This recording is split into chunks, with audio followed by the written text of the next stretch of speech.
ਸਤਿ ਸ਼੍ਰੀ ਅਕਾਲ, ਤੁਸੀਂ ਜੁੜੇ ਹੋਏ ਹੋ ਪੰਜਾਬੀ ਰੇਡੀਓ USA ਦੇ ਨਾਲ ਤੇ ਮੈਂ ਹਾਂ ਪ੍ਰਵੀਨ ਸ਼ਰਮਾ ਲੈ ਕੇ ਹਾਜ਼ਰ ਹਾਂ ਪ੍ਰੋਗਰਾਮ ਖਬਰ ਤੇ ਨਜ਼ਰ।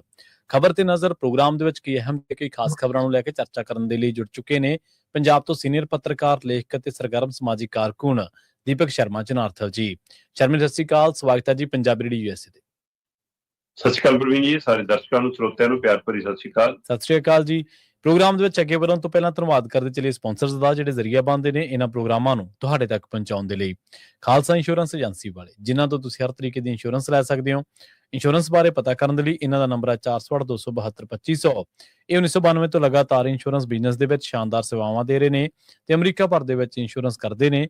ਓਬਾਮਾ ਕੇਅਰ, ਮੈਡੀਕੇਅਰ ਜਾਂ ਫਿਰ ਕਵਰਡ ਕੈਲੀਫੋਰਨੀਆ ਬਾਬਤ ਪਾਲਿਸੀ ਕਰਵਾਉਣ ਦੇ ਲਈ, ਸਲਾਹ ਲੈਣ ਦੇ ਲਈ ਅੱਜ ਹੀ ਕਾਲ ਕਰੋ 468-272-2500 ਤੇ। ਟਰਕੀਆਨਾ ਇਮੀਗ੍ਰੇਸ਼ਨ ਲਾ ਫਰਮ ਵਾਲੇ ਜੇ ਟਰਕੀਆਨਾ ਟੋਨੀ ਟਰਕੀਆਨਾ ਦੇ ਨਾਲ ਤੁਸੀਂ ਇਸ ਇਮੀਗ੍ਰੇਸ਼ਨ ਬਾਬਤ ਕੋਈ ਵੀ ਸਲਾਹ ਕਰਨੀ ਹੈ ਤਾਂ ਇਹਨਾਂ ਦਾ ਨੰਬਰ ਹੈ 4159090503। Gurdeep Singh Birdi Clovis, Mandeep Singh, Sandeep Kaur San Jose, Onkar Singh Fresno, Gurnam Singh Antelope, Jarnail Singh Seattle, Mandeep Dhillon Yuba City ਤੇ ਲਾਲੀ ਸਿੰਘ ਗਰੇਵਾਲ ਫਰੀਮੌਂਟ ਤੋਂ। ਇਹਨਾਂ ਸਾਰੇ ਹੀ ਸਪਾਂਸਰਸ ਦਾ ਬਹੁਤ ਬਹੁਤ ਧੰਨਵਾਦ। ਤੇ ਜੇਕਰ ਤੁਸੀਂ ਵੀ ਪੰਜਾਬੀ ਰੇਡੀਓ USA ਦੇ ਇਹਨਾਂ ਪ੍ਰੋਗਰਾਮਾਂ ਨੂੰ ਸਪਾਂਸਰ ਕਰਨਾ ਚਾਹੁੰਦੇ ਹੋ ਤਾਂ ਸਟੂਡੀਓ ਦਾ ਨੰਬਰ ਹੈ 468-272-5200। ਅੱਜ ਦਾ ਇਹ ਖਬਰ ਤੇ ਨਜ਼ਰ ਪ੍ਰੋਗਰਾਮ ਸਾਲ 2025 ਦੀ 23 ਦਸੰਬਰ ਦਾ ਪ੍ਰੋਗਰਾਮ ਹੈ ਤੇ ਦਿਨ ਅੱਜ ਮੰਗਲਵਾਰ ਹੈ। ਖਬਰਾਂ ਦੀ ਸ਼ੁਰੂਆਤ ਕਰੀਏ ਸ਼ਰਮਾ ਜੀ ਵੀਰਬਾਲ ਦਿਵਸ ਤੋਂ। ਇਹਦੇ ਨਾਂ ਦੇ ਪਿੱਛੇ ਦੀ ਜਿਹੜੀ ਮਨਸ਼ਾ ਜੀ ਉਹ ਉਜਾਗਰ ਹੋਈ ਹੈ। ਬਹੁਤ ਸਮਾਂ ਪਹਿਲਾਂ ਹੀ ਆਪਾਂ ਚਰਚਾ ਵੀ ਕੀਤੀ ਸੀ, ਸਮਾਂ ਦਰ ਸਮਾਂ, ਤੇ ਇਸ ਤੇ ਇਤਰਾਜ਼ ਵੀ ਜਿਹੜਾ ਸਿੱਖ ਭਾਈਚਾਰੇ ਦੇ ਜਿਹੜੇ ਲੋਕ ਨੇ ਉਹ ਲਗਾਤਾਰ ਇਸ ਦੇ ਉੱਤੇ ਕਰ ਰਹੇ ਨੇ ਜੀ। ਬਿਲਕੁਲ ਪ੍ਰਵੀਨ ਜੀ, ਇਹਦੇ ਵਿੱਚ ਕੋਈ ਦੋ ਰਾਏ ਨਹੀਂ ਕਿ ਇਹ ਦਿਨ ਉਹ ਸ਼ਹੀਦੀ ਪੰਦਰਵਾੜੇ ਦੇ ਚੱਲ ਰਹੇ ਨੇ, ਜਿਨ੍ਹਾਂ ਦਿਨਾਂ ਦੇ ਵਿੱਚ ਪਹਿਲਾਂ ਵੱਡੇ ਸਾਹਿਬਜ਼ਾਦਿਆਂ ਦੀ ਸ਼ਹਾਦਤ, ਫਿਰ ਛੋਟੇ ਸਾਹਿਬਜ਼ਾਦਿਆਂ ਨੂੰ ਦਬਾਅ 'ਚ ਜਿਵੇਂ ਚੁਣਿਆ ਗਿਆ ਤੇ ਮਾਤਾ ਗੁਜਰੀ ਜੀ ਦੀ ਸ਼ਹਾਦਤ। ਉਹ ਉਹਨਾਂ ਦਿਨਾਂ ਦੇ ਦਰਮਿਆਨ ਕੇਂਦਰ ਬਾਰ-ਬਾਰ ਇਹੋ ਜਿਹੀਆਂ ਸ਼ਰਾਰਤਾਂ ਕਰਦਾ ਹੈ ਕਿ ਜਿਹੜੀਆਂ ਇਹ ਸਵਾਲ ਪੈਦਾ ਕਰਦੀਆਂ ਕਿ ਇਹਦਾ ਮਤਲਬ ਤੁਹਾਡੀ ਭਾਵਨਾ, ਸਤਿਕਾਰ, ਸਦਭਾਵਨਾ ਕੋਈ ਇਹ ਨਹੀਂ ਹੈਗੀ ਕਿ ਹਾਂ ਤੁਸੀਂ ਸਿੱਖ ਸਿਧਾਂਤਾਂ ਨੂੰ ਜਾਂ ਇਹਨਾਂ ਦਿਹਾੜਿਆਂ ਨੂੰ ਉਸ ਸ਼ਰਧਾ ਨਾਲ, ਉਸ ਭਾਵਨਾ ਨਾਲ ਮਨਾਉਣਾ ਚਾਹੋ। ਤੁਹਾਡੇ ਮਨ ਦੇ ਵਿੱਚ ਕੋਈ ਰਾਜਨੀਤਿਕ ਚਿਣਗ ਪਈ ਹੈ, ਚਿਣਗ ਵੀ ਰਾਜਨੀਤਿਕ ਲਾਲਸਾ ਹੋਰ ਤਰੀਕੇ ਨਾਲ ਪੂਰਾ ਕਰਨ ਦੀ। ਕਿਤੇ ਤਾਂ ਇਹ ਲੱਗਦਾ ਕਿ ਤੁਸੀਂ ਇਹ ਜਚਾਉਣਾ ਚਾਹੁੰਦੇ ਹੋ ਕਿ ਦੇਖੋ ਵੀ ਅਸੀਂ ਸਿੱਖੀ ਦੇ ਪੈਰੋਕਾਰ ਹਾਂ, ਅਸੀਂ ਸਿੱਖੀ ਸਿਧਾਂਤਾਂ ਨੂੰ ਪਾਲਣ ਕਰਨ ਵਾਲੇ ਹਾਂ, ਪਰ ਜਦੋਂ ਤੁਸੀਂ ਉਸਨੂੰ ਸਾਹਮਣੇ ਲੈ ਕੇ ਆਉਂਦੇ ਤਾਂ ਉਹ ਮਨ 'ਚ ਕੁਛ ਹੋਰ ਤਰ੍ਹਾਂ ਉਜਾਗਰ। ਲੰਘੇ ਦਿਨ ਇੱਕ ਪੋਸਟਰ ਕਾਂਗਰਸ ਪਾਰਟੀ ਪੰਜਾਬ ਦੇ ਪ੍ਰਧਾਨ ਰਾਜਾ ਵੜਿੰਗ ਨੇ ਸਾਂਝਾ ਕੀਤਾ ਕਿ ਦੇਖੋ ਜੀ ਇਹਨਾਂ ਨੇ ਆਪਣੇ BJP ਨੇ ਆਪਣੇ ਪੇਜਾਂ ਤੇ ਕਿਹੋ ਜਿਹਾ ਪੋਸਟਰ ਪਾਇਆ। ਉਹਦੇ ਵਿੱਚ ਇੱਕ ਪੋਸਟਰ ਸੀਗਾ ਜਿਹਦੇ ਵਿੱਚ ਮਤਲਬ ਕਿ ਇਹ ਦਿਖਾਇਆ ਜਾਂਦਾ ਕਿ ਜੀ ਕਾਂਗਰਸ ਵੰਸ਼ਵਾਦੀ ਆ, ਕਾਂਗਰਸ ਪਰਿਵਾਰਵਾਦੀ ਆ, ਕਾਂਗਰਸ ਹਿੰਦੂਵਾਦੀ ਵਿਰੋਧੀ ਆ ਤੇ ਜੀ ਇਹਨੂੰ ਮੱਥਾ ਟੇਕੀ ਜਾਂਦੇ ਨੇ ਇਹਨਾਂ ਦੇ ਲੀਡਰ, ਹੈ ਨਾ। ਉਹ ਇਹਨਾਂ ਦੀ ਇੱਕ ਪੋਸਟਰ ਜਿਹਾ ਸੀਗਾ। ਤੋ ਇਸ ਲਈ ਉਹ ਕਾਂਗਰਸ ਦੇ ਖਿਲਾਫ ਸੀ ਤਾਂ ਫਿਰ ਕਾਂਗਰਸ ਨੇ ਸਾਂਝਾ ਕਰਨਾ ਸੀਗਾ, ਸੋ ਇਸ ਲਈ ਫਿਰ ਰਾਜਾ ਵੜਿੰਗ ਉਹਨੂੰ ਸਾਂਝਾ ਕਰਦਾ। ਪਰ ਰਾਜਾ ਵੜਿੰਗ ਉਹਦੇ ਆਧਾਰ ਦੇ ਉੱਤੇ ਦੂਸਰਾ ਪੋਸਟਰ ਵੀ ਨਾਲ ਸਾਂਝਾ ਕਰਦਾ ਹੈ। ਦੂਜਾ ਪੋਸਟਰ ਉਹਦੇ ਨਾਲ ਸਾਂਝਾ ਕੀਤਾ ਸੀ BJP ਨੇ ਆਪਣੇ ਪੇਜ ਤੇ ਕਿ ਜੀ ਇਹ ਤਾਂ ਇਹੋ ਜਿਹੇ ਨੇ ਪਰ ਅਸੀਂ ਗੁਰੂ ਨੂੰ ਸਮਰਪਿਤ ਹਾਂ। ਤੇ ਉੱਥੇ ਮੋਦੀ ਦਾ ਇੱਕ ਕਾਰਟੂਨ ਜਿਹਾ ਟਾਈਪ ਬਣਾਇਆ ਵਾ ਸੀ ਜਿਹੜਾ ਮਤਲਬ ਗੁਰੂ ਸਾਹਿਬ ਨੂੰ ਮੱਥਾ ਟੇਕ ਰਿਹਾ, ਪਰ ਜਿਹੜੇ ਗੁਰੂ ਸਾਹਿਬ ਨੂੰ ਮੱਥਾ ਟੇਕਣ ਦੀ ਪ੍ਰਕਿਰਿਆ ਉਹ ਵੀ ਪੋਸਟਰ ਸੀ। ਪੋਸਟਰ ਦੇ ਵਿੱਚ ਕਾਰਟੂਨ ਸਹੀ ਬਿਲਕੁਲ ਸਹੀ। ਉੱਥੇ ਦਸਮ ਪਾਤਸ਼ਾਹੀ ਦਾ ਕਾਰਟੂਨ ਬਣਾਇਆ ਹੋਇਆ ਤੇ ਚਾਰੋਂ ਸਾਹਿਬਜ਼ਾਦਿਆਂ ਦਾ ਕਾਰਟੂਨ ਬਣਾਇਆ ਹੋਇਆ। ਤੋ ਇਸ ਨੇ ਇੱਕ ਵਾਰ ਤਾਂ BJP ਨੂੰ ਘੇਰਾ ਪਾ ਲਿਆ ਕਿ ਭਾਈ ਆ ਦੱਸੋ ਕੀ ਹੈ, ਫਿਰ ਇਹੋ ਜਿਹੀ ਮਨ ਚਾਹੀਏ ਤੁਹਾਡੀ ਜੀ। ਹੁਣ ਉਹ ਪੋਸਟਰ ਦਾ ਡਿਲੀਟ ਕਰ ਗਏ। ਪਰ ਦੂਜਾ ਪੋਸਟਰ ਸਾਹਮਣੇ ਆਇਆ ਫਿਰ ਜਿਹੜਾ ਵੀਰਬਾਲ ਦਿਵਸ ਨੂੰ ਲੈ ਕੇ, ਜਿਸ ਦਿਨ ਇਹਨਾਂ ਨੇ ਨਾਂ ਰੱਖਿਆ ਉਸ ਦਿਨ ਤੋਂ ਆਪਾਂ ਇਹ ਗੱਲ ਕਰਦੇ ਆਏ ਆ ਕਿ ਬਾਲ ਸ਼ਬਦ ਆਪਣੇ ਆਪ 'ਚ ਤੁਸੀਂ ਕਿਸੇ ਇੱਕ ਤਰੀਕਾਕਾਰ ਨਾਲ ਅਪਣਾਉਣਾ ਚਾਹੁੰਦੇ ਹੋ। ਪ੍ਰਵੀਨ ਜੀ, ਹਰ ਧਰਮ ਦੀਆਂ ਆਪਣੀਆਂ ਮਾਨਤਾਵਾਂ ਹੈ। ਸਹੀ ਹੈ। ਹਿੰਦੂ ਧਰਮ ਦਾ ਆਪਣੀਆਂ ਰੋਹ ਰੀਤਾਂ ਨੇ, ਆਪਣੀਆਂ ਮਾਨਤਾਵਾਂ ਨੇ, ਆਪਣਾ ਤਰੀਕਾਕਾਰ ਹੈ ਤੇ ਦੂਸਰੇ ਧਰਮਾਂ ਦੀਆਂ ਆਪਣੀਆਂ ਮਾਨਤਾਵਾਂ ਨੇ, ਆਪਣੀਆਂ ਰੋਹ ਰੀਤਾਂ ਨੇ। ਉਸੇ ਤਰ੍ਹਾਂ ਸਿੱਖ ਭਾਈਚਾਰੇ ਦੇ ਵਿੱਚ, ਸਿੱਖ ਧਰਮ ਦੇ ਵਿੱਚ ਆਪਣੇ ਸਿਧਾਂਤ ਨੇ, ਆਪਣੇ ਮਤਲਬ ਉਹਨਾਂ ਦੇ ਤਰੀਕਾਕਾਰ ਨੇ। ਸੋ ਉਸ ਤਰੀਕਾਕਾਰ ਨਾਲ ਹੀ ਦਿਨ ਮਨਾਏ ਜਾਂਦੇ ਨੇ। ਪਰ ਜਦੋਂ ਤੁਸੀਂ ਉਹਦੇ ਤੇ ਆਪਣਾ ਰੰਗ ਚੜਾਉਣ ਦੀ ਕੋਸ਼ਿਸ਼ ਕਰੋਗੇ ਫਿਰ ਇਹਨੂੰ ਧਾਰਮਿਕਤਾ ਨਹੀਂ ਕਹਿੰਦੇ ਜੀ। ਸਹੀ ਹੈ, ਬਿਲਕੁਲ। ਧਰਮ ਤਾਂ ਹੀ ਸਿਖਾਉਂਦਾ ਕਿ ਮੈਂ ਆਪਣੇ ਧਰਮ ਦਾ ਪ੍ਰਪੱਖ ਹੋਵਾਂ ਤੇ ਬਾਕੀ ਧਰਮਾਂ ਦਾ ਮੈਨੂੰ ਸਤਿਕਾਰ ਕਰਨਾ ਆਉਂਦਾ ਹੋਵੇ। ਸਹੀ ਹੈ, ਬਿਲਕੁਲ।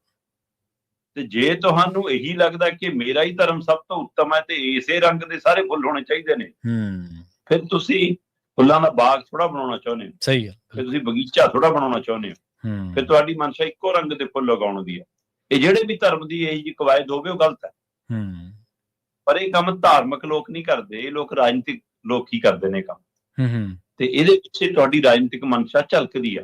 ਹੂੰ ਇੱਕ ਪੋਸਟਰ ਸਾਹਮਣੇ ਆਇਆ, ਤੁਹਾਡੇ ਕੋਲ ਵੀ ਹੋਏਗਾ, ਮੈਂ ਤਾਂ ਕਹਿੰਦਾ ਪਹਿਲਾਂ ਪੋਸਟਰ ਦੀ ਆਵਾਜ਼ ਤੇ ਸਾਂਝੀ ਕਰ ਦਿਓ, ਫਿਰ ਆਪਾਂ ਗੱਲ ਕਰ ਲੈਂਦੇ, ਜਿਹੜਾ ਆਪਣੇ ਆਪ 'ਚ ਸਪਸ਼ਟ ਕਰ ਦੂਗਾ ਕਿ ਵੀ ਇਹਨਾਂ ਦੀ ਵੀਰਵਾਲ ਦਿਵਸ ਨਾ ਰੱਖਣ ਪਿੱਛੇ ਮਨਸ਼ਾ ਕੀ ਸੀ। ਉਹ ਪੋਸਟਰ ਨੇ ਬਹੁਤ ਕੁਝ ਬੋਲਦਾ। ਹਾਂਜੀ ਬਿਲਕੁਲ, ਜਿਹੜੇ ਜਿਵੇਂ ਤੁਸੀਂ ਜ਼ਿਕਰ ਕੀਤਾ ਉਹ ਪੋਸਟਰ ਬਹੁਤ ਕੁਝ ਬੋਲ ਰਿਹਾ ਆਪਣੇ ਆਪ ਦੇ ਵਿੱਚ। ਇਹ ਪ੍ਰੈਸ ਇਨਫੋਰਮੇਸ਼ਨ ਬਿਊਰੋ ਜਿਹੜਾ PIB ਹੈ ਗਵਰਨਮੈਂਟ ਆਫ ਇੰਡੀਆ ਦਾ, ਉਹਨੇ ਸ਼ੇਅਰ ਕੀਤਾ। ਇਹ ਕਹਿ ਰਹੇ ਕਿ ਜਦ ਨੰਨੇ ਸੁਪਨਿਆਂ ਨੂੰ ਉਡਾਣ ਮਿਲਦੀ ਆ, ਰਾਸ਼ਟਰ ਪ੍ਰਗਤੀ ਕਰਦਾ ਹੈ। ਜਦ ਉਹਨਾਂ ਸੁਪਨਿਆਂ ਦਾ ਉਤਸਵ ਹੈ ਵੀਰ ਬਾਲ ਦਿਵਸ, ਯਾਨੀ ਕਿ ਹੁਣ ਇਹਨਾਂ ਨੇ ਨੰਨੇ ਜਵਾਕਾਂ ਦਾ ਜਾਂ ਛੋਟੇ ਬੱਚਿਆਂ ਦਾ ਜਿਹੜਾ ਕੋਈ ਉਤਸਵ ਮਨਾਉਣਾ ਤੇ ਉਹਦੇ ਨਾਲ ਰਿਲੇਟ ਕਰਤਾ ਵੀਰ ਬਾਲ ਦਿਵਸ ਨੂੰ, ਜਿਹੜਾ ਕਿ ਆਪਾਂ ਪਹਿਲਾਂ ਹੀ ਇਸ ਤਰ੍ਹਾਂ ਦੇ ਸ਼ੰਕੇ ਖਦਸ਼ੇ ਪ੍ਰਗਟਾਉਂਦੇ ਆ ਰਹੇ ਹਾਂ ਸ਼ਰਮਾ ਜੀ। ਬਿਲਕੁਲ, ਮੈਂ ਤਾਂ ਕਹਿੰਦਾ ਸਕਰੀਨ ਤੇ ਵੀ ਦਿਖਾ ਦਿਓ। ਹਾਂਜੀ ਜ਼ਰੂਰ, ਜੋ ਪੋਸਟਰ ਆਪਣੇ ਆਪ 'ਚ ਸਾਰਿਆਂ ਦੇ ਕਲੀਅਰ ਹੋ ਜਾਊਗਾ ਕਿ ਆ ਦੇਖੋ ਜੀ। ਮੈਂ ਕੋਸ਼ਿਸ਼ ਕਰਦਾ ਉਹਨੂੰ ਦਿਖਾਉਣ ਦੀ, ਸਿਸਟਮ ਦੇ ਥਰੂ ਦਿਖਾਉਣ ਦੀ ਮੈਂ ਕੋਸ਼ਿਸ਼ ਕਰਦਾ। ਹਾਂਜੀ ਜੀ ਪ੍ਰਵੀਨ ਜੀ, ਹੁਣ ਇਹ ਪੋਸਟਰ ਦੇ ਵਿੱਚ ਇੱਕ ਜਵਾਕ ਦੀ ਫੋਟੋ ਲਾਈ ਆ ਤੇ ਉਹਦੇ ਹੱਥ ਦੇ ਵਿੱਚ ਕਾਗਜ਼ ਦਾ, ਜਿਵੇਂ ਆਪਾਂ ਜਹਾਜ਼ ਬਣਾ ਕੇ ਉਡਾਉਂਦੇ ਹੁੰਦੇ ਸੀ, ਉਹ ਜਹਾਜ਼ ਫੜਾਇਆ। ਹਾਂਜੀ, ਤੇ ਇਸ ਨੂੰ ਵੀਰਵਾਲ ਦਿਵਸ ਦੇ ਨਾਂ ਨਾਲ ਜੋੜਨ ਦੀ ਕੋਸ਼ਿਸ਼ ਕੀਤੀ ਹੈ। ਸਵਾਲ ਇਹ ਹੈ ਪ੍ਰਵੀਨ ਜੀ ਕਿ ਇੱਥੇ ਜੇ ਤੁਸੀਂ ਸਿੱਖ ਜਵਾਕ ਵੀ ਦਿਖਾ ਦਿੰਦੇ ਤਾਂ ਵੀ ਉਹ ਅਰਥ ਨਹੀਂ ਨਿਕਲਦਾ ਜਿਹੜੇ ਅਰਥ ਦੇ ਲਈ ਆਪਾਂ ਇਸ ਦਿਨ ਦਾ ਹਵਾਲਾ ਦਿੰਦੇ ਹਾਂ ਜੀ। ਪਰ ਤੁਸੀਂ ਤਾਂ ਸਿੱਖ ਜਵਾਕ ਦੀ ਵੀ ਫੋਟੋ ਨਹੀਂ ਲਾਈ। ਇਸ ਲਈ ਇੱਥੋਂ ਸਪਸ਼ਟ ਹੈ ਕਿ ਤੁਹਾਡੀ ਇਹਦੇ ਪਿੱਛੇ ਮਨਸ਼ਾ ਕੀ ਹੈ। ਸੋ ਇਸ ਪੋਸਟਰ ਨੂੰ ਜਦੋਂ ਇਹ ਜਾਰੀ ਹੋਇਆ ਤੇ ਫਿਰ ਇਹਦਾ ਵਿਰੋਧ ਉੱਠਣਾ ਸ਼ੁਰੂ ਹੋਇਆ। ਰਾਜਨੀਤਿਕ ਜਮਾਤ ਨੇ, ਅਕਾਲੀ ਦਲ ਦੀ ਮੈਂਬਰ ਪਾਰਲੀਮੈਂਟ ਬੀਬੀ ਹਰਸਿਮਰਤ ਕੌਰ ਬਾਦਲ, ਉਹਨੇ ਵੀ ਇਹਨੂੰ ਸਾਂਝਾ ਕੀਤਾ। ਠੀਕ ਹੈ, ਅਕਾਲੀ ਦਲ ਉਸ ਸਮੇਂ ਕੇਂਦਰ ਦੇ ਫੈਸਲਿਆਂ ਦਾ ਜਾਂ ਕੇਂਦਰ ਦੇ ਤਰੀਕਾਕਾਰ ਦਾ ਵਿਰੋਧ ਕਰਦਾ ਜਦੋਂ ਗੱਠਜੋੜ 'ਚ ਨਹੀਂ ਹੁੰਦਾ। ਜਦੋਂ ਗੱਠਜੋੜ 'ਚ ਹੁੰਦਾ ਫਿਰ ਉਹ ਵੀ, ਤੇ ਇਹ ਵੀ ਸਹਿਜੇ ਹੀ ਕਰਦਾ। ਇੰਨਾ ਕਿ ਕੱਲ ਨੂੰ ਫਿਰ ਹੱਥ ਮਿਲਾਉਣਾ ਪੈਣਾ ਉਹਨਾਂ ਕੇ, ਜਿੰਨਾ ਕੁ ਲੱਗਦਾ ਕਿ ਹਾਂ ਸਾਨੂੰ ਬਣੇ ਰਹਿਣ ਲਈ ਜ਼ਰੂਰੀ ਹੈ।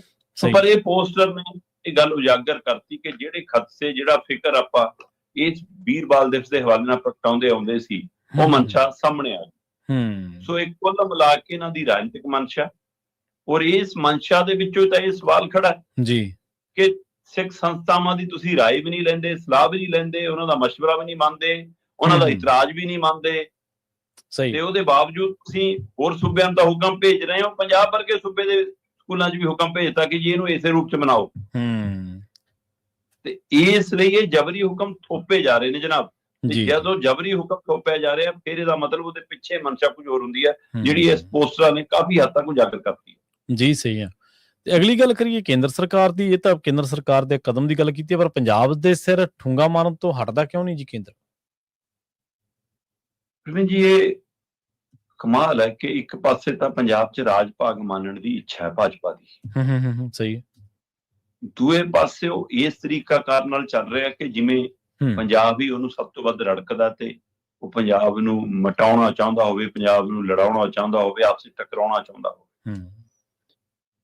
ਮਨਰੇਗਾ ਵਰਗੀ ਯੋਜਨਾ ਦੇ ਹਵਾਲੇ ਨਾਲ ਆਪਾਂ ਗੱਲ ਕਰਦੇ ਆਏ ਕਿ ਇਹਨਾਂ ਦੀ ਚਿੱਠੀ ਆਈ ਜੀ, ਉਹ ਚਿੱਠੀ ਚੀਫ ਸੈਕਟਰੀ ਕੋਲ ਆ ਗਈ। ਅੱਜ ਜਦੋਂ ਆਪਾਂ ਗੱਲ ਕਰ ਰਹੇ ਹਾਂ ਤਾਂ ਬੁੱਧਵਾਰ ਦਾ ਦਿਨ ਚੜ ਗਿਆ ਸਾਡੇ। ਜੀ ਐਤਵਾਰ ਨੂੰ ਰਾਸ਼ਟਰਪਤੀ ਨੇ ਮੋਹਰ ਲਾਈ, ਜੀ ਰਾਮ ਜੀ ਜਦੋਂ ਬਣ ਗਿਆ, ਤੇ ਉਸੇ ਦਿਨ ਐਤਵਾਰ ਨੂੰ ਹੀ ਕੇਂਦਰੀ ਮੰਤਰਾਲੇ ਨੇ ਚਿੱਠੀ ਪੰਜਾਬ ਦੇ ਚੀਫ ਸੈਕਟਰੀ ਨੂੰ ਜਾਂ ਹੋਰਨਾਂ ਸੂਬਿਆਂ ਦੇ ਚੀਫ ਸੈਕਟਰੀਆਂ ਨੂੰ ਕੱਢਤੀ ਕਿ 26 ਤਰੀਕ ਤੱਕ ਗ੍ਰਾਮ ਸਭਾ ਦੇ ਮਤੇ ਪਵਾ ਕੇ ਭੇਜ ਦਿਓ।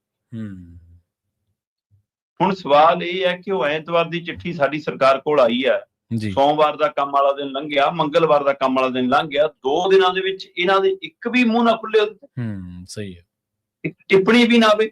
ਜਿਹੜੇ ਮਾੜਾ ਜਾਂ ਕਿਸੇ ਦੇ ਦੂਏ ਦੇ ਕਹੇ ਤੇ ਪ੍ਰੈਸ ਕਾਨਫਰੰਸ ਕਰਨ ਬਹਿ ਜਾਂਦੇ ਨੇ ਜੀ, ਹੈ ਨਾ, ਕੀ ਇਹਨਾਂ ਦੇ ਮੰਤਰੀ, ਕੀ MLA, ਕੀ ਬੁਲਾਰੇ ਕਿੱਥੇ ਨੇ ਉਹ ਸਾਰੇ? ਐਡਾ ਵੱਡਾ ਹਮਲਾ ਹੈ, ਪੀਰਾ ਹਮਲਾ ਹੈ। ਪਹਿਲਾ ਹਮਲਾ ਪੰਜਾਬ ਦੇ ਉਹਨਾਂ ਮਨਰੇਗਾ ਦੇ ਮਜ਼ਦੂਰਾਂ ਦੇ ਉੱਤੇ ਜਿਨ੍ਹਾਂ ਤੋਂ ਰੁਜ਼ਗਾਰ ਖੁੱਸਣਾ। ਦੂਜਾ ਹਮਲਾ ਪਿੰਡਾਂ ਨੂੰ ਇੱਕ ਦੀਵਾਨੀ ਨਹੀਂ ਦਿੰਦੀ ਸੂਬਾ ਸਰਕਾਰ। ਜਿਹੜਾ ਪੈਸਾ ਹੁਣ ਤੱਕ ਪਿੰਡਾਂ 'ਚ ਲੱਗ ਰਿਹਾ ਉਹ ਮਨਰੇਗਾ ਤਹਿਤ ਲੱਗ ਰਿਹਾ, ਤੇ ਪਿੰਡਾਂ ਦਾ ਰਹਿੰਦਾ ਖੁੰਦਾ ਕੰਮ ਵੀ ਸਾਰਾ ਰੁਕ ਜਾਣਾ। ਤੀਜਾ ਹਮਲਾ ਪੰਜਾਬ ਦੇ ਖਜ਼ਾਨੇ ਤੇ ਸਿੱਧਾ ਇਸ ਯੋਜਨਾ ਤਹਿਤ 40% ਦੇ ਹਿੱਸੇ ਦਾ ਬੋਝ ਪੈਣਾ ਨਵਾਂ। ਜੀ ਪ੍ਰਵੀਨ ਜੀ, ਆ ਲੰਘਿਆ ਬਰਾ ਹੁਣ ਤੱਕ ਜਿਹੜੀ ਮਨਰੇਗਾ ਦੀ ਯੋਜਨਾ ਜਿਸ ਤਰ੍ਹਾਂ ਚੱਲ ਰਹੀ ਸੀ, ਆਪਾਂ ਪਹਿਲਾਂ ਵੀ ਗੱਲ ਕਰ ਚੁੱਕੇ ਹਾਂ ਕਿ ਕੁੱਲ ਜਿਹੜੀ ਲੇਬਰ ਦਾ ਅਦਾਇਗੀ ਹੁੰਦੀ ਆ ਉਹ ਕੇਂਦਰ ਨੇ ਦੇਣੀ ਹੁੰਦੀ ਆ। ਸਮਾਨ ਦੀ ਅਦਾਇਗੀ ਔਰ ਸਕਿਲਡ ਲੇਬਰ ਦੀ ਅਦਾਇਗੀ ਦੇ ਵਿੱਚ 75-25 ਕਰਨਾ ਹੁੰਦਾ। ਕੇਂਦਰ ਨੇ 75, ਸੂਬੇ ਨੇ 25। ਜੀ ਜੀ। ਉਹਦੇ ਨਾਲ ਇੱਕ ਕੁੱਲ ਰੇਸ਼ੋ 90-10 ਬਣ ਜਾਂਦੀ ਹੈ ਕਿ 90% ਅਦਾਇਗੀ ਕੇਂਦਰ ਦੀ ਆ, 10% ਸੂਬੇ ਦਾ ਹਿੱਸਾ ਬਣਦਾ ਹੁੰਦਾ ਜੀ। ਉਹ 10% ਇਸ ਲੰਘੇ ਬਰੇ ਚੋਂ 1 ਰੁਪਈਆ ਵੀ ਸੂਬਾ ਸਰਕਾਰ ਨਹੀਂ ਪਾ ਸਕੀ। ਤੇ ਹੁਣ ਤਾਂ ਕੁੱਲ ਯੋਜਨਾ ਦਾ 60% ਕੇਂਦਰ ਨੇ ਤੇ 40 ਸੂਬੇ ਨੇ ਦੇਣਾ। ਫਿਰ ਜਿਹੜੇ 10 ਨਹੀਂ ਪਾ ਸਕੇ ਉਹ 40 ਪਾ ਲੈਣਗੇ। 40 ਪਾ ਦੇਣਗੇ, ਸਹੀ ਗੱਲ। ਸੋ ਜਦੋਂ 40 ਨਹੀਂ ਪੈਣਾ ਤਾਂ ਫਿਰ ਯੋਜਨਾ ਤਾਂ ਮਰੀ। ਠੀਕ ਹੈ, ਕਈ ਇਤਰਾਜ਼ ਖੜਾ ਕਰਦੇ ਆ ਜੀ ਕਿ ਇਹ ਤਾਂ ਬੈਠ ਕੇ ਮੁੜੇ ਆਉਂਦੇ ਨੇ, ਇਹ ਤਾਂ ਧੁੱਪੇ ਬੈਠੇ ਰਹਿੰਦੇ ਨੇ, ਸੜਕਾਂ ਤੇ ਬੈਠੇ ਰਹਿੰਦੇ ਨੇ, ਮਿੱਟੀ ਪੱਟ ਕੇ ਇੱਧਰ ਦੀ ਉੱਧਰ ਛਿੜਦੇ ਨੇ। ਬਈ ਉਹਨਾਂ ਤੋਂ ਕੰਮ ਲੈਣਾ ਕੀ ਨੇ ਆ? ਪੰਚਾਇਤ ਨੇ ਕੰਮ ਕਰਨ ਦੀ। ਉਹਨਾਂ ਕੋਲ ਘਰ ਦੇ ਨੇੜੇ ਜੇ ਕੰਮ ਮਿਲ ਰਿਹਾ ਤਾਂ ਉਹ ਸਨਮਾਨ ਦੀ ਰੋਟੀ ਖਾਣਾ ਚਾਹੁੰਦੇ ਨੇ। ਸਹੀ ਹੈ, ਬਿਲਕੁਲ। ਉਹਨਾਂ ਤੋਂ ਲਵਾ ਲਓ ਬੂਟੇ, ਉਹਨਾਂ ਤੋਂ ਪਾਲਣ ਕਰਾ ਲਓ ਬੂਟਿਆਂ ਦਾ। ਪਿੰਡਾਂ ਦੇ ਵਿੱਚ ਕਿਤੇ ਸਟੇਡੀਅਮ ਬਣੇ ਨੇ, ਕਿਤੇ ਗਲੀਆਂ ਬਣੀਆਂ ਨੇ, ਕਿਤੇ ਕੁਛ ਲੱਗਿਆ ਨੇ, ਉਹ ਸਾਰਾ ਕੁਝ ਹੋਇਆ ਇਹਨਾਂ ਮਨਰੇਗਾ ਦੇ ਤੇ ਹੋਇਆ। ਜੀ ਜੀ। ਸੋ ਇਸ ਲਈ ਜਿਹੜਾ ਇਹ ਫੈਸਲਾ ਕੇਂਦਰ ਦਾ ਕਿ ਵੀ ਹੁਣ 60-40, ਅਗਲਾ ਕਹਿੰਦਾ ਕਿ ਨਾ ਤਾਂ ਅਸੀਂ ਤੁਹਾਡੇ ਤੋਂ ਬਜਟ ਪੁੱਛਣਾ, ਹੁਣ ਨਾ ਅਸੀਂ ਤੁਹਾਡੇ ਤੋਂ ਕੰਮ ਪੁੱਛਣਾ ਹੈ ਕਿੰਨਾ ਕਰਨਾ ਹੈ, ਨਾ ਅਸੀਂ ਤੁਹਾਡੀ ਲੇਬਰ ਕਿੰਨੀ ਹੈ, ਕਿੰਨਿਆਂ ਦੇ ਜੌਬ ਕਾਰਡ ਬਣੇ ਨੇ, ਕਿੰਨਿਆਂ ਨੇ ਅਪਲਾਈ ਕੀਤਾ, ਨਾ ਪੁੱਛਣਾ। ਅਸੀਂ ਤਾਂ ਆਪਣਾ ਬਜਟ ਰੱਖਾਂਗੇ, ਉਹ ਚੋਂ 60% ਅਸੀਂ ਦੇਵਾਂਗੇ, 40 ਤੁਸੀਂ ਦਿਓ। ਜੇ 40 ਤੁਸੀਂ ਪਾਇਆ ਨਹੀਂ ਤਾਂ ਯੋਜਨਾ ਮਰੀ। ਸਹੀ। ਹੁਣ ਉਹ ਤਾਂ ਮਾਰ ਰਹੇ ਨੇ ਤੁਹਾਡੇ ਸਿਰ 'ਚ ਠੂੰਗਾ ਜੀ, ਤੇ ਤੁਹਾਡੇ ਤੋਂ ਚੀਕ ਵੀ ਨਹੀਂ ਵੱਜਦੀ। ਤੁਸੀਂ ਅੱਜ ਤੱਕ 2 ਦਿਨਾਂ ਤੋਂ ਕੁਸਕੇ ਹੀ ਨਹੀਂ। ਔਰ ਇਹ ਜਿਹੜੀ ਚਿੱਠੀ ਆਈ ਹੈ ਚੀਫ ਸੈਕਟਰੀ ਨੂੰ, ਉਹਦੇ ਵਿੱਚ ਹੁਕਮ ਕੀ ਹੈ ਕਿ ਜੀ 26 ਤਰੀਕ ਤੱਕ ਗ੍ਰਾਮ ਸਭਾਵਾਂ ਦੇ ਮਤੇ ਪਵਾ ਕੇ ਕੇਂਦਰ ਨੇ ਸੰਬੰਧਿਤ ਪੋਰਟਲ ਤੇ ਅਪਲੋਡ ਕਰੋਗੇ ਜੀ, ਸਾਨੂੰ ਮਨਜ਼ੂਰ ਹੈ, ਨਵਾਂ ਫਾਰਮੂਲਾ ਬਾ ਕਮਾਲ ਹੈ। ਸਹੀ ਹੈ, ਬਿਲਕੁਲ ਇਦਾਂ ਦੀ। ਤੇ ਜੇ ਤੁਸੀਂ ਇਹ ਕਰਾਉਣਾ ਹੈ 30 ਤਰੀਕ ਦਾ ਸੈਸ਼ਨ ਕਦ ਨਹੀਂ ਬੁਲਾਇਆ? ਸਵਾਲ ਤਾਂ ਇਹ ਖੜਾ ਜੀ। ਸਹੀ ਹੈ। ਹੁਣ ਇਹ ਸਭ ਦੇ ਵਿੱਚ ਜੇ ਕਿਸੇ ਅਧਿਕਾਰੀ ਨਾਲ ਤਾਲਮੇਲ ਕਰੋ ਤਾਂ ਉਹ ਨਹੀਂ ਕੁਝ ਬੋਲਦਾ। ਅੱਛਾ। ਜੇ ਇਹਨਾਂ ਦੇ ਲੀਡਰਾਂ ਨਾਲ ਤਾਲਮੇਲ ਕਰੋ ਉਹ ਨਹੀਂ ਕੁਝ ਬੋਲ ਕੇ ਰਾਜੀ। ਉਹ ਕਹਿੰਦੇ ਨਾ ਅਜੇ ਕੋਈ ਟਿੱਪਣੀ ਨਹੀਂ ਜੀ, ਅਜੇ ਮਸ਼ਵਰਾ ਚੱਲ ਰਿਹਾ, ਗੱਲ ਕਰ ਰਹੇ ਆ। ਭਰਾਵਾ ਵਿੱਤੀ ਸੋਧ ਬਿੱਲ ਭੇਜਿਆ ਨੂੰ ਵੀ ਉਹਨਾਂ ਨੂੰ ਮਹੀਨੇ ਹੋ ਗਏ, ਤੁਸੀਂ ਤਾਂ ਉਹਦਾ ਜਵਾਬ ਨਹੀਂ ਦਿੱਤਾ। ਉਹ ਵੀ ਪੰਜਾਬ ਦੇ ਉੱਤੇ ਭਾਰ ਪੈਣ ਵਾਲਾ। ਸਹੀ, ਬਿਲਕੁਲ। ਤੁਸੀਂ ਤਾਂ ਪਾਣੀਆਂ ਦੇ ਰਾਖੇ ਬਣਦੇ ਸੀ, ਅਗਲਿਆਂ ਨੇ ਡੈਮ ਵੀ ਕੰਟਰੋਲ ਕਰ ਲਏ ਤੇ ਡੈਮਾਂ ਦੀ ਸੁਰੱਖਿਆ ਵੀ ਕੰਟਰੋਲ ਕਰ ਲਈ। ਅਗਲਿਆਂ ਨੇ 50 ਕਿਲੋਮੀਟਰ ਦਾ ਦਾਇਰੇ ਦੇ ਹਵਾ ਦੇ ਨਾਲ ਅੱਧਾ ਪੰਜਾਬ ਕੰਟਰੋਲ ਕਰ ਲਿਆ। GST ਉੱਥੇ ਨੂੰ ਲੈ ਕੇ ਮੰਡੀ ਖਤਮ ਕਰ ਰਹੇ ਨੇ ਤੇ ਬੀਜ ਦਾ ਕੰਟਰੋਲ ਸਿੱਧਾ ਆਪਣੇ ਕੋਲ ਲਿਜਾ ਰਹੇ ਨੇ। ਮਾਲ ਰਿਕਾਰਡ, ਜ਼ਮੀਨ ਦਾ ਰਿਕਾਰਡ ਸਿੱਧਾ ਆਪਣੇ ਕੋਲ ਲਿਜਾ ਰਹੇ। ਤੁਸੀਂ ਬੋਲਦੇ ਕਿੱਥੇ ਹੋ? ਸਹੀ ਹੈ, ਬਿਲਕੁਲ। ਉਹ ਤਾਂ ਹਰ ਰੋਜ਼ ਪੰਜਾਬ ਦੇ ਸਿਰ ਠੁੰਗਾ ਮਾਰਦੇ ਨੇ ਜੀ। ਪ੍ਰਵੀਨ ਜੀ, ਆਪਣੇ ਸਰੋਤਿਆਂ ਨੂੰ ਚੰਗੀ ਤਰ੍ਹਾਂ ਯਾਦ ਹੋਣਾ ਕਿ ਪੰਜਾਬ ਸਰਕਾਰ ਨੇ, ਮੁੱਖ ਮੰਤਰੀ ਭਗਵੰਤ ਮਾਨ ਦੇ ਤੰਤਰ ਜੰਤਰ ਨੇ ਬੜੀਆਂ ਚੀਕਾਂ ਮਾਰੀਆਂ ਕਿ ਜੀ ਆ ਬੀਜੇਪੀ ਪਿੰਡਾਂ 'ਚ ਕੈਂਪ ਲਾਉਂਦੀ ਫਿਰਦੀ ਆ। ਹਾਂਜੀ ਹਾਂਜੀ, ਬਿਲਕੁਲ ਬਿਲਕੁਲ। ਕੇਂਦਰੀ ਯੋਜਨਾਵਾਂ ਦਾ ਹਵਾਲਾ ਦੇ ਕੇ ਜੀ ਪੰਜਾਬ ਦਾ ਡਾਟਾ ਇਕੱਠਾ ਕਰਦੀ ਆ ਜੀ, ਅਸੀਂ ਨਹੀਂ ਕਰਨ ਦਿਆਂਗੇ। ਫੜੋ ਫੜੀ ਕੀਤੀ ਸੀ ਇਹਨਾਂ ਦੇ ਲੀਡਰਾਂ ਤੱਕ ਦੀ, ਭਾਜਪਾਈਆਂ ਦੇ। ਜੀ ਜੀ। ਤੇ ਉਹ ਤਾਂ ਹੜ ਆ ਗਏ, ਉਹ ਤੋਂ ਬਾਅਦ ਮਾਮਲਾ ਠੰਡਾ ਪੈ ਗਿਆ, ਗੱਲ ਹੋਰ ਪਾਸੇ ਨੂੰ ਚੱਲ ਗਈ। ਆਪਾਂ ਉਸੇ ਦਿਨ ਗੱਲ ਕੀਤੀ ਸੀ ਕਿ ਕੀ ਇਹ ਬੀਜੇਪੀ ਦਾ ਰਾਹ ਰੋਕਣ ਦੀ ਕਵਾਇਦ ਹੈ ਕਿ ਰਾਹ ਮੋਕਲਾ ਕਰਨ ਦੀ ਕਵਾਇਦ ਹੈ ਕਿ ਉਹਨਾਂ ਨੂੰ ਤੁਸੀਂ ਉਹ ਪ੍ਰਮੋਸ਼ਨ ਕਰ ਰਹੇ ਹੋ ਉਹਨਾਂ ਦੀ। ਸਹੀ ਹੈ। ਤੇ ਉਸ ਸਮੇਂ ਪੰਜਾਬ ਸਰਕਾਰ ਨੇ ਕੀ ਕਿਹਾ ਸੀ ਕਿ ਵੀ ਕੇਂਦਰੀ ਯੋਜਨਾਵਾਂ ਦਾ ਜੇ ਲੋਕਾਂ 'ਚ ਲੈ ਕੇ ਜਾਣਾ ਤਾਂ ਬੀਜੇਪੀ ਕਿਉਂ ਲੈ ਕੇ ਜਾਵੇ ਜੀ, ਸਰਕਾਰ ਦਾ ਕੰਮ ਹੈ ਜੀ, ਸਾਡੇ ਰਾਹੀਂ ਆਓ। ਅੱਜ ਪੰਜਾਬ ਦੇ ਵਿੱਚ ਕੈਂਪ ਚੱਲ ਰਹੇ ਨੇ ਜੀ, ਉਹ ਫਿਰ ਪਿੰਡਾਂ 'ਚ ਪਿੰਡ ਜਾ ਰਹੀ ਹੈ, ਪਰ ਹੁਣ ਬੀਜੇਪੀ ਦੀ ਲੀਡਰਸ਼ਿਪ ਨਹੀਂ ਜਾ ਰਹੀ, ਪੰਜਾਬ ਸਰਕਾਰ ਜਾ ਰਹੀ ਹੈ ਖੁਦ। ਸਹੀ ਹੈ। ਪੰਜਾਬ ਸਰਕਾਰ ਨੇ ਬਕਾਇਦਾ ਆਪਣੇ ਅਧਿਕਾਰੀ, ਅਫਸਰ, ਪਟਵਾਰੀ ਤੱਕ ਸਭ ਦੀਆਂ ਡਿਊਟੀਆਂ ਲਾਤੀਆਂ ਜੀ ਕਿ ਜੀ ਆ ਡਾਟਾ ਇਕੱਠਾ ਕਰਕੇ ਆਪਾਂ ਕੇਂਦਰ ਨੂੰ ਭੇਜਣਾ। ਅੱਛਾ, ਵਾਹ। ਕਿਹਦਾ ਕੰਮ ਕਰ ਰਹੇ ਹੋ? ਭਾਜਪਾ ਦਾ। ਤੁਸੀਂ ਹੋ ਕੌਣ ਫਿਰ? B team.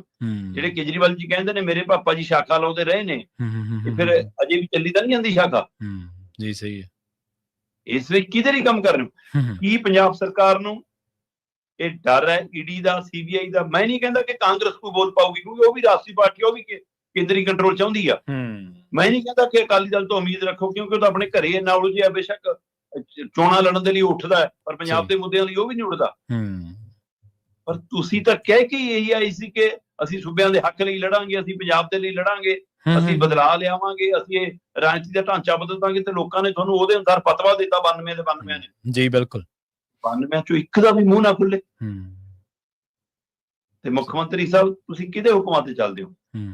ਪੰਜਾਬ ਦੇ ਲੋਕਾਂ ਦੇ, ਜਿਨ੍ਹਾਂ ਨੇ ਤੁਹਾਨੂੰ ਇਲੈਕਟ ਕੀਤਾ ਜੀ, ਜਾਂ ਕੇਜਰੀਵਾਲ ਜਿਹਨੇ ਤੁਹਾਨੂੰ ਸਿਲੈਕਟ ਕੀਤਾ? ਜਾਂ ਅਮਿਤ ਸ਼ਾਹ ਮੋਦੀ ਜਿਨ੍ਹਾਂ ਦੇ ਪਾਲੇ 'ਚ ਤੁਸੀਂ ਜਾਣਾ ਚਾਹੁੰਦੇ ਹੋ ਜਾਂ ਡਰਦੇ ਹੋ ਉਹਨਾਂ ਤੋਂ, ਕੀ ਕਾਰਨ ਹੈ? ਸਹੀ। ਸੋ ਹਰ ਰੋਜ਼ ਠੁੰਗਾ ਵੱਜ ਰਹੀਆਂ ਪੰਜਾਬ ਦੇ ਸਿਰ ਤੇ, ਪਰ ਸਾਡੀ ਸਰਕਾਰ ਕੁਸਕ ਕੇ ਰਾਜੀ ਨਹੀਂ, ਇੱਕ ਦੂਜੇ ਤੇ ਮੂਹਰੇ ਹੋ ਕੇ ਸਿਰ ਕਰਦੀ ਹੈ ਕਿ ਮੇਰੇ ਵੀ ਮਾਰੋ, ਮੇਰੇ ਵੀ ਮਾਰੋ। ਇਹ ਹਾਲ ਕੀਤਾ ਇਹਨਾਂ ਨੇ ਪੰਜਾਬ। ਜੀ ਸਹੀ ਹੈ। ਤੇ ਅਗਲੀ ਗੱਲ ਕਰੀਏ ਪੰਥਕ ਮਾਮਲੇ ਦੀ, ਤੇ ਗੱਲ ਉਹਦੇ 'ਚ ਵੀ ਪੰਜਾਬ ਸਰਕਾਰ ਦੀ ਕੋਈ ਹੋਊਗੀ, ਕਿਉਂਕਿ ਘਿਰਦੀ ਪੰਜਾਬ ਸਰਕਾਰ ਹੈ। ਪੰਜ ਸਿੰਘ ਸਾਹਿਬਾਨ ਦੀ ਜਿਹੜੀ ਬੈਠਕ ਹੋਣੀ ਹੈ ਜੀ, ਉਸ ਮਾਮਲੇ ਦੇ ਵਿੱਚ ਕੀ ਸਿੰਘ ਸਾਹਿਬਾਨ ਪੰਜਾਬ ਸਰਕਾਰ ਦੇ ਖਿਲਾਫ ਵੱਡਾ ਫੈਸਲਾ ਵੀ ਲੈ ਸਕਦੇ ਨੇ ਜੀ? ਪ੍ਰਵੀਨ ਜੀ, ਆਪਾਂ ਪਿਛਲੇ ਦਿਨੀ ਵੀ ਗੱਲ ਕਰਦੇ ਆਏ ਹਾਂ 328 ਪਾਵਨ ਲਾਪਤਾ ਸਰੂਪਾਂ ਦੇ ਮਾਮਲੇ ਦੇ ਵਿੱਚ। ਹਾਂਜੀ। ਪੰਜਾਬ ਸਰਕਾਰ ਮੌਕੇ ਤੇ ਜਾਂਦੀ ਹੈ ਜੀ, ਧਰਨਾ ਚੱਲ ਰਿਹਾ, ਭਾਈ ਬਡਾਲਾ ਜੀ ਹੋਰੀ ਉਹਨਾਂ ਦੀ ਸੰਸਥਾ, ਉਹਨਾਂ ਦੀ ਟੀਮ ਧਰਨਾ ਲਾਉਂਦੀ ਆ ਕਿ ਜੀ FIR ਹੋਣੀ ਚਾਹੀਦੀ ਆ। ਜੀ। ਸਪੀਕਰ ਸਾਹਿਬ, ਮੰਤਰੀ ਸਾਹਿਬ, MLA ਸਾਹਿਬ ਜਾਂਦੇ ਨੇ। ਫਿਰ ਇਹ ਧਿਆਨ ਰੱਖਣਾ ਹੁੰਦਾ ਕਿ ਕਿੱਥੇ ਸਿੱਖ ਚੇਰੀ ਭੇਜਣੇ ਆ, ਹੈਨਾ। ਸਹੀ। ਉੱਥੇ ਉਹਨਾਂ ਨੂੰ ਭੇਜ ਕੇ ਜੀ ਉਹਨਾਂ ਤੋਂ ਫਿਰ ਫੋਨ ਤੇ FIR ਦਰਜ ਕਰਵਾਈ ਜਾਂਦੀ ਆ। ਲਓ ਜੀ, ਫੋਨ ਤੇ ਹੁਕਮ ਚੜ੍ਹਤਾ। ਇਹ ਪ੍ਰਕਿਰਿਆ ਤਾਂ ਅਸੀਂ ਸ਼ਰੇਆਮ ਕਹਿ ਰਹੇ ਹਾਂ ਜੀ ਕਿ ਕਾਨੂੰਨ ਦੇ ਕੰਮ 'ਚ ਸਿਸਟਮ 'ਚ ਸਿੱਧੀ ਦਖਲ ਹੈ ਸਰਕਾਰਾਂ ਦੀ। ਇਹ ਗੱਲ ਉਜਾਗਰ ਕਰਦਾ। ਨਹੀਂ ਉੱਥੇ ਮੰਤਰੀ ਸੰਤਰੀ ਜਾਂਦੇ ਕਿ ਠੀਕ ਹੈ ਜੀ, ਤੁਹਾਡੀ ਸ਼ਿਕਾਇਤ ਹੈ, ਕਾਨੂੰਨ ਆਪਣੇ ਤਹਿਤ ਕੰਮ ਕਰੂਗਾ। ਸਭ ਨੂੰ ਪਤਾ ਕਿ ਬੈਕਡੋਰ ਤੋਂ ਸਰਕਾਰਾਂ ਹੀ ਚਲਾਉਂਦੀਆਂ ਆਈਆਂ, ਕਾਂਗਰਸੀਆਂ ਦੇ ਟਾਈਮ, ਅਕਾਲੀਆਂ ਦੇ ਟਾਈਮ ਵੀ। ਉਹ ਪਰ ਜਿਵੇਂ ਕਹਿੰਦੇ ਹੁੰਦੇ ਆ ਨਾ ਕਿ ਜੇ ਪੁੱਤ ਖਾਣ ਪੀਣ ਵੀ ਲੱਗ ਜਾਵੇ ਤਾਂ ਵੀ ਮਾਂ ਪਿਓ ਤੋਂ ਮਾੜਾ ਜਿਹਾ ਓਲਾ ਰੱਖਦਾ, ਤੁਸੀਂ ਤਾਂ ਓਲਾ ਵੀ ਨਹੀਂ ਰੱਖਦੇ, ਤਾਂ ਝੱਗਾ ਹੀ ਚੱਕੀ ਫਿਰਦੇ ਹੋ। ਤੇ ਉੱਥੋਂ ਫੋਨ ਕਰਾ ਕੇ ਕਹਿੰਦੇ ਲਓ ਜੀ ਅਸੀਂ ਪਰਚਾ ਕਰਾਤਾ। ਠੀਕ ਹੈ, ਸੰਗਤ ਚਾਹੁੰਦੀ ਹੈ, ਕੌਮ ਚਾਹੁੰਦੀ ਹੈ ਕਿ ਇਨਸਾਫ ਮਿਲੇ ਜੇ ਕਿਸੇ ਨੇ ਧੋਖਾ ਕੀਤਾ। ਪਰ ਜਨਾਬ, ਇਨਸਾਫ ਤਾਂ ਬਹਿਬਲ ਬਰਗਾੜੀ ਦਾ ਵੀ ਚਾਹੁੰਦੇ ਹਾਂ ਅਸੀਂ, ਇਨਸਾਫ ਤਾਂ ਅਸੀਂ ਹੋਰ ਬੇਅਦਬੀਆਂ ਦਾ ਵੀ ਚਾਹੁੰਦੇ ਹਾਂ। 2015 ਦੀਆਂ ਹੋਈਆਂ ਘਟਨਾਵਾਂ ਅੱਜ ਤੱਕ ਉਹਦਾ ਇਨਸਾਫ ਚਾਹੁੰਦੇ ਹਾਂ। ਤੁਸੀਂ ਤਾਂ ਉਹਨਾਂ ਦੇ ਧਰਨਿਆਂ 'ਚ ਜਾ ਕੇ ਕਹਿੰਦੇ ਰਹੇ ਹੋ ਕਿ ਮੈਂ ਇੱਥੇ ਆ ਕੇ ਬਹਿ ਜਾਊਂਗਾ, ਜੇ ਕਰਾ ਨਾ ਸਕਿਆ ਮੈਂ ਰਾਜਨੀਤੀ ਛੱਡ ਕੇ ਆ ਜਾਊਂਗਾ। ਜੀ। ਉੱਧਰ ਨੂੰ ਮੂੰਹ ਕਿਉਂ ਨਹੀਂ ਹੁੰਦਾ? ਸਹੀ। ਉੱਥੇ ਕਿਉਂ ਨਹੀਂ ਖੜ ਹੁੰਦਾ? ਸੋ ਇਸ ਲਈ ਇਹਦਾ ਮਤਲਬ ਤੁਸੀਂ ਮੌਕੇ ਦੀ ਰਾਜਨੀਤੀ ਕਰਨੀ ਆ ਤੇ ਉਹਦੇ ਵਿੱਚੋਂ ਤੁਹਾਨੂੰ ਲੱਗਿਆ ਕਿ ਇਹ ਸਾਨੂੰ ਸੂਟ ਕਰਦਾ ਹੈ, ਆਪਾਂ ਇੱਧਰ ਕਰੋ। ਤੇ ਤੁਸੀਂ ਜਾ ਕੇ ਜੀ 328 ਪਾਵਨ ਸਰੂਪਾਂ ਦੇ ਮਾਮਲੇ ਦੇ ਵਿੱਚ ਪਰਚਾ ਦਰਜ ਕਰਾਤਾ। ਮੈਂ ਕੱਲ ਵੀ ਗੱਲ ਕਰ ਰਿਹਾ ਸੀ ਕਿ ਮੌਕਾ ਦਿੱਤਾ ਸਰਕਾਰ ਨੂੰ ਕਿਹਨੇ ਆ? SGPC ਨੇ ਜੀ। ਬੇਸ਼ੱਕ SGPC ਕਹਿੰਦੀ ਆ ਜੀ ਕਿ ਅਸੀਂ ਤਾਂ ਕਾਰਵਾਈ ਕਰਤੀ, ਅਸੀਂ ਤਾਂ ਬਣਦੇ ਬੰਦਿਆਂ ਨੂੰ ਹਟਾਤਾ, ਇਹ ਕੋਈ ਪਾਵਨ ਸਰੂਪਾਂ ਦੇ ਲਾਪਤਾ ਹੋਣ ਦਾ ਮਾਮਲਾ ਨਹੀਂ, ਇਹ ਤਾਂ ਭੇਟਾ ਨੂੰ ਗੋਲ ਕਰਨ ਦਾ, ਦਸਤਾਵੇਜ਼ੀ ਤੌਰ ਤੇ ਉੱਪਰ ਥੱਲੇ ਕਰਨ ਦਾ ਇਹੋ ਜਿਹਾ ਕਪੜਾ ਸੀ, ਜਿਹਦੇ ਤੇ ਅਸੀਂ ਸੰਬੰਧਿਤ ਮੈਂਬਰਾਂ ਦੇ ਉੱਤੇ ਕਾਰਵਾਈ ਕਰਕੇ ਉਹਨਾਂ ਨੂੰ ਹਟਾਤਾ। ਹੁਣ ਉਹ ਤੋਂ ਬਾਅਦ FIR ਤੋਂ ਬਾਅਦ SGPC ਦੀ ਅੰਤਰਿਮ ਕਮੇਟੀ ਦੀ ਬੈਠਕ ਹੁੰਦੀ ਹੈ, ਜਿਸ ਦੇ ਵਿੱਚ ਇਸ ਫੈਸਲੇ ਨੂੰ ਨਕਾਰਿਆ ਜਾਂਦਾ, ਇਸ ਨੂੰ ਪੰਥ ਦੇ ਵਿੱਚ ਦਖਲ ਕਰਾਰ ਦਿੱਤਾ ਜਾਂਦਾ। ਪਰ ਸਰਕਾਰ ਪਿੱਛੇ ਹਟਣ ਲਈ ਤਿਆਰ ਨਹੀਂ। ਸਰਕਾਰ ਨੇ ਤਾਂ ਅੱਗੇ ਸਿੱਟ ਬਣਾਤੀ ਜੀ। ਹੁਣ ਸਿੱਟ ਬਣਾਉਣ ਦਾ ਮਤਲਬ ਜਾਂਚ ਖੁੱਲੂਗੀ, ਕਈਆਂ ਤੱਕ ਆਊਗੀ, ਕੁਛ ਆਊਗੀ। ਕੀ ਇਸ ਜਾਂਚ ਤੋਂ ਬਚਾਉਣ ਦੇ ਲਈ ਹੁਣ ਜਥੇਦਾਰ ਸਾਹਿਬਾਨ ਨੂੰ ਮੂਹਰੇ ਲਾਇਆ ਜਾ ਰਿਹਾ? ਸਹੀ। ਉਹਨਾਂ ਨੂੰ ਢਾਲ ਵਜੋਂ ਵਰਤਿਆ ਜਾਊਗਾ ਜਾਂ ਸੱਚਮੁੱਚ ਸਿਧਾਂਤਕ ਤੌਰ ਤੇ ਕੋਈ ਫੈਸਲਾ ਲੈਣਗੇ? ਹੋ ਸਕਦਾ ਹੋਰ ਫੈਸਲੇ ਵੀ ਜਿਹੜੇ, ਕਿਉਂਕਿ ਆਪਾਂ ਪਹਿਲਾਂ ਵੀ ਗੱਲ ਕੀਤੀ ਹੈ ਕਿ ਜਥੇਦਾਰ ਸਾਹਿਬਾਨ ਦਾ ਕੰਮ ਹਰ ਮਾਮਲੇ 'ਚ ਟਿੱਪਣੀ ਕਰਨਾ, ਬਿਆਨ ਦੇਣਾ, ਟਵੀਟ ਕਰਨਾ, ਮੀਡੀਆ 'ਚ ਆਉਣਾ ਨਹੀਂ ਹੁੰਦਾ। ਉਹਨਾਂ ਕੋਲ ਜਿਹੋ ਜਿਹੀ ਸ਼ਿਕਾਇਤ ਕੋਈ ਆਉਂਦੀ ਆ, ਕੌਮ ਨਾਲ ਸੰਬੰਧਿਤ, ਪੰਥ ਨਾਲ ਸੰਬੰਧਿਤ, ਗੁਰੂ ਘਰ ਨਾਲ ਸੰਬੰਧਿਤ, ਕਿਸੇ ਵਿਅਕਤੀ, ਸਿੱਖ ਵਿਅਕਤੀ ਨਾਲ ਸੰਬੰਧਿਤ, ਉਹਦੇ ਉੱਤੇ ਉਹਨਾਂ ਨੇ ਗੌਰ ਕਰਨਾ ਹੁੰਦਾ ਜੀ। ਉਸ ਸ਼ਿਕਾਇਤ ਦੇ ਆਧਾਰ ਦੇ ਉੱਤੇ ਉਹਨਾਂ ਨੇ ਬੈਠਕ 'ਚ ਫੈਸਲੇ ਲੈਂਦੇ ਨੇ। ਜਾਂ ਕੌਮ ਦੇ ਮੂਹਰੇ ਕੋਈ ਚੁਣੌਤੀ ਆ ਜਾਵੇ, ਚਾਹੇ ਕਿਸੇ ਪਾਸਿਓਂ ਆ ਜਾਵੇ, ਕੋਈ ਵੱਡਾ ਮਾਮਲਾ ਆ ਜਾਵੇ, ਉਹਦੇ ਵਿੱਚ ਸਾਹਮਣੇ ਆ ਕੇ ਖਲੋਣਾ ਹੁੰਦਾ। ਸੋ ਹੁਣ 28 ਦਸੰਬਰ ਨੂੰ ਪੰਜ ਸਿੰਘ ਸਾਹਿਬਾਨ ਦੀ ਬੈਠਕ, ਯਾਨੀ ਕੁਲਦੀਪ ਸਿੰਘ ਗੜਗੜ ਜਿਹੜੇ ਜਥੇਦਾਰ ਨੇ ਸ਼੍ਰੀ ਤਖਤ ਸ਼੍ਰੀ ਕੇਸਗੜ੍ਹ ਸਾਹਿਬ ਦੇ ਤੇ ਕਾਰਜਕਾਰੀ ਜਥੇਦਾਰ ਨੇ ਸ਼੍ਰੀ ਅਕਾਲ ਤਖਤ ਸਾਹਿਬ ਦੇ, ਉਹਨਾਂ ਨੇ ਬੁਲਾਈ ਹੈ ਜੀ। ਉਸ ਬੈਠਕ ਦੇ ਵਿੱਚ ਮੰਨਿਆ ਜਾ ਰਿਹਾ ਕਿ ਸਭ ਤੋਂ ਵੱਡਾ ਮਸਲਾ 328 ਪਾਵਨ ਸਰੂਪ ਲਾਪਤਾ ਹੋਣ ਦੇ ਮਾਮਲੇ 'ਚ ਦਰਜ FIR ਤੇ ਬਣੀ ਸਿੱਟ ਦਾ। ਹੁਣ ਦੇਖਣਾ ਇਹ ਹੈ ਕਿ ਕੀ ਉਹ ਹੁਕਮ ਦਿੰਦੇ ਨੇ ਸਰਕਾਰ ਨੂੰ ਕਿ ਇਸ ਮਸਲੇ ਤੇ ਦਖਲ ਨਾ ਦਿਓ, ਪਿੱਛੇ ਹਟ ਜਾਓ ਜੀ। ਤੇ ਜਿਹੜੇ ਆਪਣੇ ਆਪ ਨੂੰ ਹੁਣ ਸਟੇਜਾਂ ਤੋਂ, ਰਾਜਨੀਤਿਕ ਸਟੇਜਾਂ ਤੋਂ ਸੱਚੇ ਸਿੱਖ ਕਹਾਉਣ ਲੱਗੇ ਨੇ, ਉਹ ਫਿਰ ਮੁੱਖ ਮੰਤਰੀ ਸਾਹਿਬ ਇਹ ਫੈਸਲਾ ਮੰਨਣਗੇ ਜਾਂ ਫਿਰ ਉਹ ਆਡਾ ਲੈਣਗੇ, ਜਾਂ ਇਸ ਨੂੰ ਗਲਤ ਸਾਬਤ ਕਰਨਗੇ ਕਿ ਨਹੀਂ ਇਧਰੋਂ ਦਖਲਅੰਦਾਜ਼ੀ ਗਲਤ ਹੈ ਜੀ, ਅਸੀਂ ਤਾਂ ਕਾਨੂੰਨ ਅਨੁਸਾਰ ਕੰਮ ਕਰ ਰਹੇ ਹਾਂ। ਸੋ ਇਹ ਟਕਰਾਅ ਨਾ ਕਿਤੇ ਵੱਡਾ ਹੋ ਜਾਵੇ, ਇਹ ਵੀ ਖਤਰਾ ਖੜਾ। ਦੇਖਦੇ ਹਾਂ ਜੀ 28 ਤਰੀਕ ਦੀ ਪੰਜ ਸਿੰਘਾਂ ਦੀ ਬੈਠਕ ਦੇ ਵਿੱਚ ਕਿਸ ਤਰ੍ਹਾਂ ਦਾ ਫੈਸਲਾ ਹੁੰਦਾ ਹੈ। ਸਰਕਾਰ ਨੂੰ ਕੋਈ ਨਸੀਹਤ ਦਿੱਤੀ ਜਾਂਦੀ ਹੈ ਕਿ ਹੁਕਮ ਦਿੱਤਾ ਜਾਂਦਾ? ਜੀ ਬਿਲਕੁਲ। ਤੇ ਅਗਲੀ ਗੱਲ ਕਰੀਏ ਆਪਾਂ ਅਮਰ ਸਿੰਘ ਚਾਹਲ ਦੀ, ਕਿਉਂਕਿ ਆਪਾਂ ਲੰਘੇ ਦਿਨੀ ਵੀ ਇਹਦੇ ਉੱਤੇ ਚਰਚਾ ਕੀਤੀ ਸੀ। ਉਹਦੇ ਵਿੱਚ ਆਪਾਂ ਦੇਖਿਆ ਸੀਗਾ ਵੀ ਕਿਵੇਂ ਲੋਕਾਂ ਨੂੰ ਬਹਿਬਲ ਕਲਾਂ ਗੋਲੀਕਾਂਡ ਤੇ ਕੋਟਕਪੂਰਾ ਗੋਲੀਕਾਂਡ ਯਾਦ ਆ ਜਾਂਦਾ ਜਦੋਂ ਅਮਰ ਸਿੰਘ ਚਾਹਲ ਦਾ ਜ਼ਿਕਰ ਹੁੰਦਾ। ਆਪਰੇਸ਼ਨ ਹੋ ਗਿਆ ਜੀ, ਸਥਿਤੀ ਦੱਸਦੇ ਸਥਿਰ ਹੈ ਜੀ।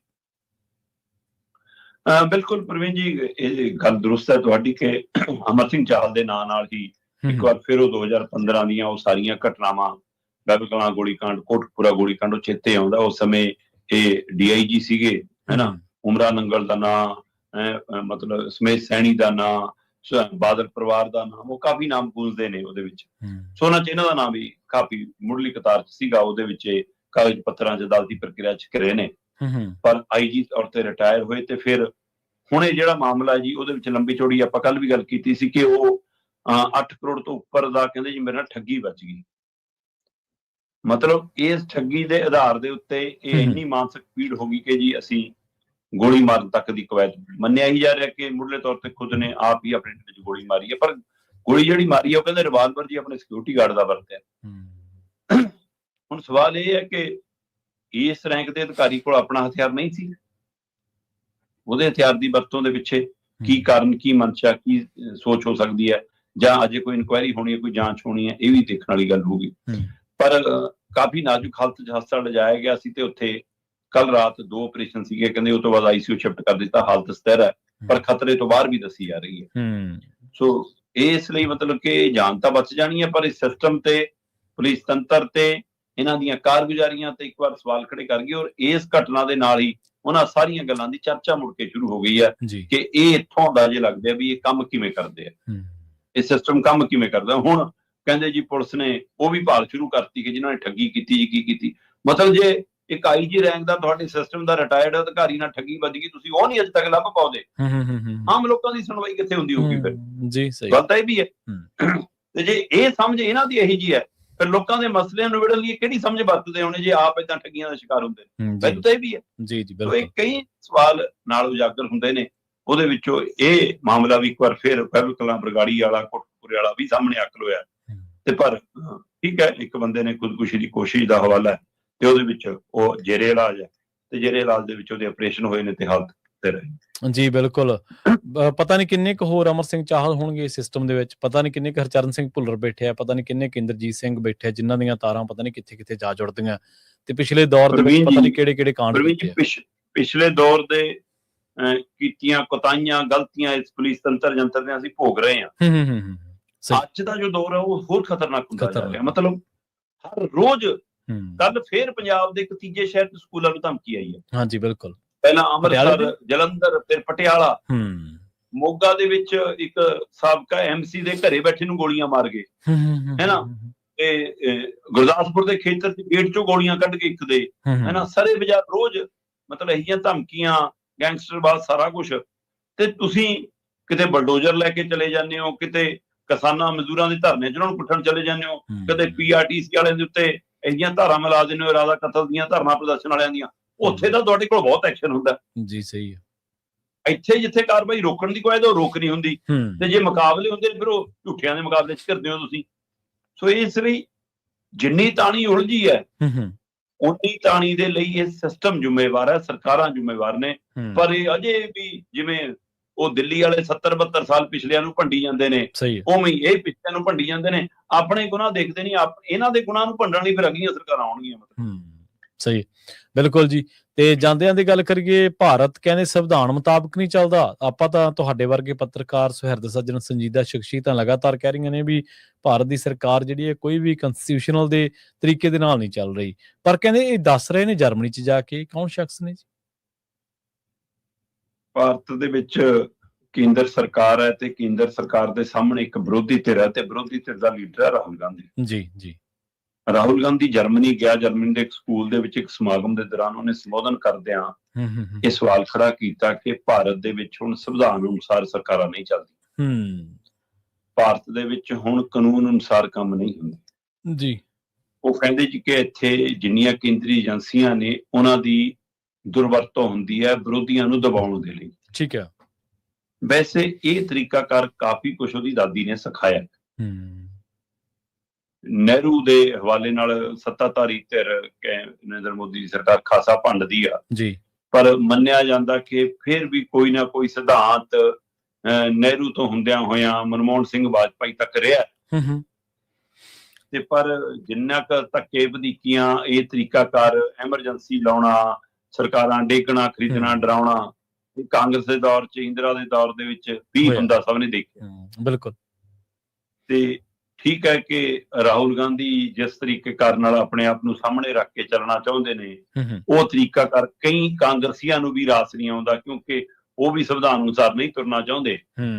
ਪਰ ਰਾਹੁਲ ਗਾਂਧੀ ਜਦੋਂ ਵਿਦੇਸ਼ ਜਾ ਕੇ ਅਜਿਹਾ ਕੋਈ ਮੁੱਦਾ ਖੜਾ ਕਰਦੇ ਨੇ ਤਾਂ ਬੀਜੇਪੀ ਦਾ ਇੱਕੋ ਇੱਕ ਜਵਾਬ ਹੁੰਦਾ, ਦੇਖੋ ਜੀ ਦੇਸ਼ ਦੀ ਭੰਡੀ ਕਰਦੇ ਆ ਵਿਦੇਸ਼ ਜਾ ਕੇ। ਜੀ ਜੀ। ਬਈ ਜੇ ਤੁਸੀਂ ਸਹੀ ਸਿਸਟਮ ਨਾਲ ਚੱਲ ਰਹੇ ਹੋਵੇ ਤਾਂ ਹੋ ਸਕਦਾ ਤਾਰੀਫ ਕਰਨ ਜਾ ਕੇ ਦੇਸ਼ ਦੀ। ਸਹੀ। ਤੇ ਇਹ ਮੌਕਾ ਕੌਣ ਦੇ ਰਿਹਾ? ਤੁਸੀਂ ਦੇ ਰਹੇ। ਸਿਸਟਮ ਨੂੰ ਨਾ ਦਰੁਸਤ ਕਰ ਦੋਗੇ ਵੀ ਜਿਹੜੀਆਂ ਨਲਾਇਕੀਆਂ ਕਾਂਗਰਸ ਜਾਂ ਉਹਨਾਂ ਦੇ ਭਾਈ ਬਹਿਨਾਂ ਦੇ ਰਾਜ ਚ ਹੋਈਆਂ, ਉਹ ਨਲਾਇਕੀਆਂ, ਉਹ ਗਲਤੀਆਂ, ਉਹ ਕੁਤਾਹੀਆਂ ਅਸੀਂ ਨਹੀਂ ਕਰਦੇ, ਅਸੀਂ ਸਾਰਾ ਕੁਝ ਸੰਵਿਧਾਨ ਅਨੁਸਾਰ ਕਰਦੇ ਹਾਂ। ਜੇ ਰਾਜੀਵ ਦੇ ਪ੍ਰਧਾਨ ਮੰਤਰੀ ਹੁੰਦਿਆਂ ਵਾਜਪਾਈ ਭਾਰਤ ਦੀ ਨੁਮਾਇੰਦਗੀ ਵਿਦੇਸ਼ 'ਚ ਜਾ ਕੇ ਕਰ ਸਕਦਾ ਹੈ ਨਾ, ਤਾਂ ਤੁਹਾਡੇ ਵਿਰੋਧੀ ਧਿਰ ਦਾ ਲੀਡਰ ਚਾਹੇ ਆਪਣੇ ਪੱਧਰ ਤੇ ਹੀ ਜਾਵੇ, ਉਹ ਭਾਰਤ ਦੀਆਂ ਨੀਤੀਆਂ ਨੂੰ ਠੋਸ ਕਿਉਂ ਨਹੀਂ ਦੱਸ ਪਾਉਂਦਾ? ਇਹ ਸਵਾਲ ਤਾਂ ਤੁਹਾਡੇ ਲਈ ਹੈ ਨਾ ਫਿਰ। ਸਹੀ। ਤੇ ਅੱਜ ਦੀ ਤਰੀਕ ਦੇ ਵਿੱਚ ਦੇਸ਼ 'ਚ ਬੋਲਿਆ ਜਾਂ ਵਿਦੇਸ਼ 'ਚ ਬੋਲਿਆ, ਗਲੋਬਲੀ ਤੌਰ ਦੇ ਉੱਤੇ ਫਰਕ ਕੀ ਹੈ ਜੀ? ਮੈਨੂੰ ਇਹ ਦੱਸ ਦਿਓ। ਇੰਟਰਨੈਟ ਦਾ ਦੌਰ ਸਭ ਅਨੁਸਾਰ ਤਾਂ ਪਹੁੰਚਦਾ, ਸਹੀ, ਪਰ ਇਸ ਪਲੇਟਫਾਰਮ ਤੇ ਖੜ ਕੇ ਬੋਲਣਾ, ਇਹਦਾ ਸੁਨੇਹਾ ਜ਼ਰੂਰ ਵਿਸ਼ਵ ਵਿਆਪੀ ਬਣ ਜਾਂਦਾ ਕਿ ਲਓ ਜੀ ਇੱਥੇ ਆ ਕੇ ਗੱਲ ਕਹੀ ਹੈ। ਹੁਣ ਇਹਦੇ ਨਾਲ ਕੀ ਸਮਝ ਆਊਗੀ, ਜਾਂ ਇੱਕ ਆਮ ਬਿਆਨ ਮੰਗੇ ਲਿਆ ਜਾਊਗਾ, ਉਹਦਾ ਜਵਾਬ ਭਾਜਪਾ ਨੇ ਦਿੱਤਾ ਵੀ ਕਿ ਦੇਖੋ ਜੀ ਇਹ ਤਾਂ ਵਿਦੇਸ਼ਾਂ 'ਚ ਬਦਨਾਮ ਕਰਦੇ ਨੇ, ਤੇ ਰਾਹੁਲ ਗਾਂਧੀ ਨੇ ਆਪਣੀ ਗੱਲ ਕਹਿ ਲਈ, ਆਪਣੀ ਭੜਾਸ ਕੱਢ ਲਈ, ਲਓ ਜੀ ਗੱਲ ਉੱਥੇ ਦੀ ਉੱਥੇ ਹੀ ਰਹਿਣੀ ਹੈ। ਸੋ ਸਿਸਟਮ ਨੂੰ ਦਰੁਸਤ ਕਰਨ ਦੇ ਲਈ ਕੀ ਦੋ ਹੀ ਧਿਰਾਂ ਕਦੇ ਬੈਠਦੀਆਂ, ਕਦੇ ਸਾਰੀਆਂ ਧਿਰਾਂ ਬੈਠਦੀਆਂ, ਕਦੇ ਸੰਸਦ ਦੇ ਵਿੱਚ ਇਹਨਾਂ ਮਸਲਿਆਂ ਤੇ ਬਹਿਸ ਕਰਾਈ ਹੈ ਕਿ ਲਓ ਵੀ ਦੱਸੋ ਆਪਾਂ ਕੱਲੀ ਪੜਾ ਤੇ ਕਿੱਥੇ ਠੀਕ ਕਰਨ ਦੀ ਲੋੜ, ਪਹਿਲਾਂ ਆਪਾਂ ਉਹ ਵੀ ਠੀਕ ਕਰਦੇ ਹਾਂ। ਆਪਾਂ ਨਿਯੁਕਤੀਆਂ ਸੰਵਿਧਾਨ ਅਨੁਸਾਰ ਕਰਾਂਗੇ, ਆਪਾਂ ਚੋਣ ਸੰਵਿਧਾਨ ਅਨੁਸਾਰ ਕਰਾਂਗੇ, ਆਪਾਂ VOTING ਪ੍ਰਕਿਰਿਆ ਦਰੁਸਤ ਕਰਾਂਗੇ। ਉਹਦੇ ਤੇ ਸਹੀ ਸੁਧਾਰ ਹੋਣ ਨੂੰ ਕਿੰਨਾ ਹੀ ਮਹੀਨੇ ਖੰਡ ਦੀਆਂ ਗੱਲਾਂ ਨੇ, ਫਿਰ ਤਾਂ ਕਰਨ ਦੀ ਮਨਸ਼ਾ ਹੋਣੀ ਚਾਹੀਦੀ ਹੈ। ਮਤਲਬ ਅਸੀਂ ਇਹ ਵੀ ਚਾਹੁੰਦੇ ਹਾਂ ਕਿ ਅਸੀਂ ਜਿਵੇਂ ਚਲਾਈਏ, ਬਲਡੋਜ਼ ਕਰੀਏ, ਚੱਲੇ ਹੋਵੇਂ, ਪਰ ਕੋਈ ਉਹਦੇ ਤੇ ਟਿੱਪਾ ਟਿੱਪਣੀ ਨਾ ਕਰੇ, ਕੋਈ ਉਹਦੇ ਤੇ ਸਵਾਲ ਖੜਾ ਨਾ ਕਰੇ। ਰਾਹੁਲ ਗਾਂਧੀ ਦੇ ਸਵਾਲ ਵਾਜਬ ਨੇ, ਇਹ ਵੱਖਰੀ ਗੱਲ ਹੈ ਕਿ ਉਹਦੀ ਆਪਣੀ ਪਾਰਟੀ ਵੀ ਪੂਰੀ ਤਰ੍ਹਾਂ ਦਾ ਸਾਥ ਨਹੀਂ ਦਿੰਦੀ। ਜੀ ਬਿਲਕੁਲ। ਦੇਖੋ ਜੀ, ਚਰਚਾ ਕਰ ਰਹੀਆਂ ਤਾਂ ਲੋਕ ਸਭਾ ਹੈਗੀ, ਉੱਥੇ ਤਾਂ ਤੁਸੀਂ ਗੈਰ ਹਾਜ਼ਰ ਆ। ਉਧਰ ਮੋਦੀ ਸਾਹਿਬ ਕਹਿੰਦੇ ਇੱਥੋਂ ਦੇ ਸਦਨ ਦੇ ਵਿੱਚ ਬੋਲੇ ਨਹੀਂ, ਤੇ ਇਥੋਪੀਆ ਦੇ ਸੰਸਦ ਦੇ ਵਿੱਚ ਜਾ ਕੇ ਬੋਲ ਰਹੇ ਆ। ਕਮਾਲ ਦੀ ਗੱਲ ਹੀ ਆਪਦੇ ਸਦਨ 'ਚ ਤਾਂ ਟਾਈਮ ਹੈ ਨਹੀਂ ਗਾ, ਤੇ ਦੂਜੇ ਗੁਆਂਢੀਆਂ ਦੇ ਸਦਨਾਂ 'ਚ ਜਾ ਕੇ ਤੁਸੀਂ ਬੋਲ ਰਹੇ ਆ। ਉਹੇ ਜਿਹੇ ਵਿਰੋਧੀ ਧਿਰ ਦੇ ਨੇਤਾ ਜਿਨ੍ਹਾਂ ਦੇ ਬਾਰੇ ਤੁਸੀਂ ਦੱਸਿਆ ਹੀ ਹੈ। ਤੇ ਸ਼ਰਮਾ ਜੀ, ਇਹਨਾਂ ਖਾਸ ਖਬਰਾਂ ਤੇ ਖਾਸ ਜਾਣਕਾਰੀਆਂ ਦੇ ਲਈ ਤੁਹਾਡਾ ਬਹੁਤ ਬਹੁਤ ਧੰਨਵਾਦ ਜੀ। ਸਤਿ ਸ਼੍ਰੀ ਅਕਾਲ ਜੀ। ਪ੍ਰੋਗਰਾਮ ਖਬਰ ਤੇ ਨਜ਼ਰ ਨੂੰ ਆਪਾਂ ਇੱਥੇ ਸਮਾਪਤ ਕਰਾਂਗੇ। ਤੁਹਾਡਾ ਸਾਰਿਆਂ ਦਾ ਵੀ ਬਹੁਤ ਧੰਨਵਾਦ। ਸਤਿ ਸ਼੍ਰੀ ਅਕਾਲ। ਇਸੇ ਤਰ੍ਹਾਂ ਜੁੜੇ ਰਹੋ ਪੰਜਾਬੀ ਰੇਡੀਓ USA ਦੇ ਨਾਲ।